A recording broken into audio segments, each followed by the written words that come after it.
Hello everyone, কেমন আছো তোমরা সবাই? আশা করছি আমার সকল ফ্রেন্ডস যেখানে আছো খুব ভালো আছো। আমি তোমাদের ফ্রেন্ড সোনালি, আমিও খুব ভালো আছি। আমি আমার সকল ফ্রেন্ডসদেরকে আমার চ্যানেলে স্বাগত জানাই।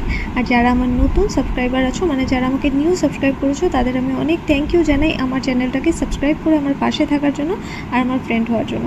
আর যারা আমার নতুন ভিউয়ার্স আছো, মানে যারা আমাকে দেখছো, আমার ব্লগ দেখছো, অথচ আমাকে সাবস্ক্রাইব করছো না, তাদের আমি বলবো তোমরা প্লিজ আমার চ্যানেলটাকে তাড়াতাড়ি সাবস্ক্রাইব করে দাও। তো সকলকে ওয়েলকাম জানিয়ে ব্লগটাকে এখান থেকেই স্টার্ট করছি। তো দেখতেই পাচ্ছো জন্মাষ্টমীর বাজার সবাই চলছে আর সবাই বাজার করছে। সব দোকান থেকে জিনিস বাইরে বাইরে নিয়ে এসছে আর সবাই একদম ধুমধাম করে জন্মাষ্টমী সেলিব্রেট করে সবার বাড়িতে, আমি জানি। তাই সবাই যে যার সামর্থ্য মতো শপিং করে আর খুব সুন্দর সুন্দর জিনিস রাখা আছে, খুব রিজনেবল। তবে এই জায়গাটাতে একটু দামটা বেশি, তাই আমি একটু ভেতরের দিকে যাচ্ছি, ওখান থেকে নেবো। এখান থেকেও টুকটাক কেনাকাটা করেছি। এরপর দেখো এখানে এসেছি আমি, কারণ এখানে স্টকও অনেক বেশি আর খুব সুন্দর সুন্দর। তো এই দোকানগুলোতে সব দোকানে রিজনেবল, তবে আমি যে দোকান থেকে নিয়েছি খুব সুন্দর সুন্দর জিনিস ছিল আর খুব রিজনেবল ছিল। তো ঘর সাজানোর জন্য এই যে মালাগুলো, তারপরে আরও থাকে না বেলুন টেলুন, এগুলো সব নিয়ে নিয়েছে, পাতা, এরপরে গ্লাস, বাটি। আর দেখো কি সুন্দর না মালাগুলো, কত মালা দেখো। আর ভেতরে তো আরও কত কত সুন্দর সুন্দর মালা। আমার একটা হোয়াইট কালারের মালা খুব পছন্দ হয়েছিল জানো তো, কিন্তু আমার গোপালের হবে না, অনেক বড় হয়ে যাবে। আর কি বলবো, 15th অগস্টও আসছে, তাই বাজারে একটু ভিড়ও আছে। তো আমরা তাড়াতাড়ি শপিং করে চলেই যাব ভাবছি। আমার গোপালের না এবছর 10 বছর হচ্ছে জানো তো, আর আমি খুব এক্সাইটেড। 1 বছর ধরে প্ল্যান করে রেখেছি যে জন্মাষ্টমী করব আর ধুমধাম করে করব, সব ফ্রেন্ডসদেরকে বলবো। তারপরে নন্দ উৎসব মানে সেলিব্রেট করব খুব বড় করে, সব ভেবে রেখেছিলাম জানো। আর আমার পিরিয়ড হয়ে গেছে, মানে এই যে শপিং করে গেছি এরপরেই আমার পিরিয়ড হয়ে গেছে বাড়িতে। তো আমার তো মানে কি বলবো, আমার দুঃখের আর শেষ নেই, কারণ আমি দুর্গাপুজোর জন্য এতটা ওয়েট করি না যতটা আমি জন্মাষ্টমীর জন্য ওয়েট করে থাকি। আর খুব কষ্ট হচ্ছে, মানে আমি তোমাদেরকে এক্সপ্লেন করতে পারবো না। আমার যদি দুর্গাপূজাতেও যদি পিরিয়ড থাকে বা মানে হয়ে যায়, আমার এতটা কষ্ট হয় না। আমি পুরো বছর মানে ভাবি যে গোপালের জন্য এ করবো সে করবো, সবই হয়েছে, কিন্তু ওই আর কি নিজের হাতে করতে পারিনি, সেটাই কষ্ট লাগছে। আর রান্নাবান্না তো হয়নি, যা যা প্ল্যান করেছিলাম সব ক্যান্সেল হয়ে গেছে। তো হয়েছে, ভালোই হয়েছে, সবাই মিলে আমরা বাড়িতে এনজয় করেছি, কিন্তু মানে ইচ্ছে ছিল একটু বড় করে করব। আর আমার গোপালটা কি জানো তো, ছোট্ট মোটো।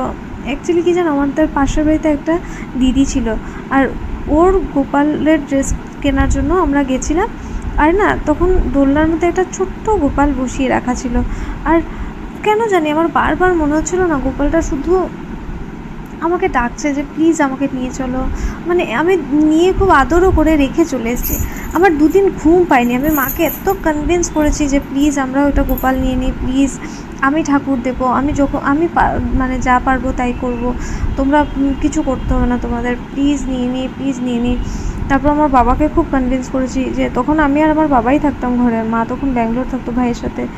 আর বাবাকে খুব কনভিন্স করেছি যে আমার পিরিয়ডসের টাইমগুলোতে যেন উনি একটু দিয়ে দেয় গোপালকে। তো উনি রাজি হয়, আমরা দুজন গিয়ে, আমি আর বাবা গিয়ে একটা গোপাল, মানে ওই গোপালটাকেই নিয়ে আসতে গেছিলাম। কিন্তু যে দোকানে আছে দাদা, উনি দেয়নি, বলছে এত ছোট গোপাল নিও না, তারপর কোনো ড্রেস ট্রেস পরাতে পারবে না, কোনো রকমের মানে শখ করতে পারবে না। এখন মানুষ কত সুন্দর সুন্দর জিনিস আসে না, ছাতা টাতা কত কিছু আসে, আর এত ছোট সাইজের গোপালের জন্য কিচ্ছু আসে না। এত ছোট সাইজের গোপাল নিও না। তারপরে তুমি আমাদেরকেই বলবে, যে অনেকে আছে বলে যে এত ছোট গোপাল কিছু কিনতে পারি না, শখ করে কত কিছু কিনতে ইচ্ছে করে, কিন্তু ওই যে মানে এখন ঠাকুরকে তো আর ফেলা যায় না, তাই আর কি মানে কষ্ট করে এই ছোট ছোট জিনিসগুলো খুঁজে খুঁজে কিনতে হয়। তাই উনি জোর করে আমাদেরকে এনাকেই দিয়ে দিয়েছিল। আর তারপর আর কী বলবো, এই যে উনি আছেন, আজকে ওনার 10 বছরের মধ্যে। আর খুব দুষ্টু, তবে খুব লক্ষ্মী ছেলে, মানে মিষ্টি মিষ্টি আমাদের গোপাল। আর দেখো ড্রেসটা দেখতে পাচ্ছ, মা কি স্ট্রাগল করছে, এইটুকু গোপালের জন্য এত বড় ড্রেস কেউ বানায়? আমরা একটু বড় ড্রেসই পরাই জানো গোপালকে। আর তার মধ্যে অজয়দা এবার এত বড় ড্রেস বানিয়ে দিয়েছে, কি বলবো। আমার একটা ফ্রেন্ড বলছে ভালোই হয়েছে, টেবিল কভারের দরকারই নেই, এটা দিয়েই হয়ে যাবে। তুমি দেখো একবার, মানে কোনো সাইজ নেই। তবে পরানোর পর জানো এত কিউট লাগছে না। আর ভাবছিলাম যে নিচের পার্টটা কাটিয়ে নেব, কিন্তু মা বলছিল থাক, একটা বড় ড্রেসই থাক। এত কিউট লাগছিল দেখতে, পুরো না একটা 6 মাসের বাচ্চা যেরকম মানে একটা বড় ড্রেস পরে সেম সাইজের বানিয়ে দিয়েছে। তো দেখো এবার সোনার গয়না টয়না কিছুই লকার থেকে বার করা হয়নি। আর এই দেখো মার স্ট্রাগল, দেখো ড্রেসটাকে যে কোন দিকে রাখবে বুঝতেই পারছে না, ঠিক করে বসাতেও পারেনি, দেখতে পাচ্ছ।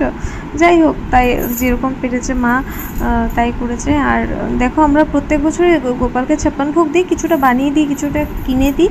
আর এবার সব কেনাই এসছে, কারণ মা তো বানাতে পারবে না, তোমরা বুঝতেই পারছো। তাই আমরা 56 ভোগের বেশিই হয়ে গেছে ফল টল নিয়ে। তো এখানে সব এই যে সিঙ্গারা, কচুরি, আলুর চপ, এগুলো সব মিষ্টির দোকান থেকে পিওর ভেজ কেনা। আর এই যে কেকটা একদম পিওর ভেজ, এটা অনুস্মিতা বানিয়েছে। তোমরা যারা শিলচরে আছো অনুস্মিতাকে কন্ট্যাক্ট করতে পারো, কন্ট্যাক্ট নাম্বার চাইলে আমি দিয়ে দেবো কমেন্টে। আর দেখো এখানে 56 ভোগের বেশিই হয়ে গেছে। তো আমরা এরকম রাত্রেবেলা এখন প্রায় 12টা বাজে পুজো টুজো করছি। আর আমার খুব ইচ্ছে ছিল আমি করব নিজের হাতে সব, তো ঠাকুরের ইচ্ছে নেই আমার হাতে নেওয়ার, তাই আর হয়নি এবছর। আমার কোনো বছরই পিরিয়ড হয় না জন্মাষ্টমীতে, এবার ফার্স্ট টাইমই হয়েছে। আর এবারের জন্য বেশি এক্সাইটেড ছিলাম, যে বলে না ঠাকুর সব মোহ কাটিয়ে দেয়, এটাই আর কি। দুঃখ তো খুব হচ্ছে। আর জানো এখানে না খুব সুন্দর সুন্দর গান করছিলাম আমরা, কিন্তু আমি ভুল করে মিউট করে দিয়েছি, আর ক্লিপগুলো ডিলিট হয়ে গেছে যে তোমাদেরকে শোনাবো। তো তাই আমি ভয়েস ওভারেই কভার করে দিলাম। আর সবাই আজকে খুব মিলেমিশে কাজ করেছে, জ্যোতি, ভাই, তারপরে মা, বাবা, সবাই খুব কাজ, মা তো অনেক বেশি কাজ করেছে, বাবাও অনেক বেশি করেছে। আর শ্রুতিও কিন্তু, ওদের বাড়িতেও আজকেই জন্মাষ্টমী, কিন্তু ও অনেক কাজ করেছে, এসে আমাকে অনেক মিষ্টি কিনে দিয়েছে, সবও কেনেনি, তবে অনেকটাই হাফের মতোই মিষ্টিও কিনে দিয়ে গেছে, কেকটা এনে দিয়ে গেছে আমাকে। তো এটাও আমার জন্য যথেষ্ট। মেয়েটা উপোস করে ওদের বাড়িতেও একাই পুজো করছে, কারণ দিদিও পারছে না, ওরও পিরিয়ড, আমাদের বাড়িতেও পড়ে গেছে। তো এটা আমার জন্য যথেষ্ট। তো আজকের ব্লগটা এতটাই রাখলাম, আশা করি আজকের ব্লগটা তোমাদের খুব ভালো লেগেছে। যদি ভালো লেগে থাকে প্লিজ একটা লাইক কমেন্ট করে আজকের জন্য এতটাই, টাটা।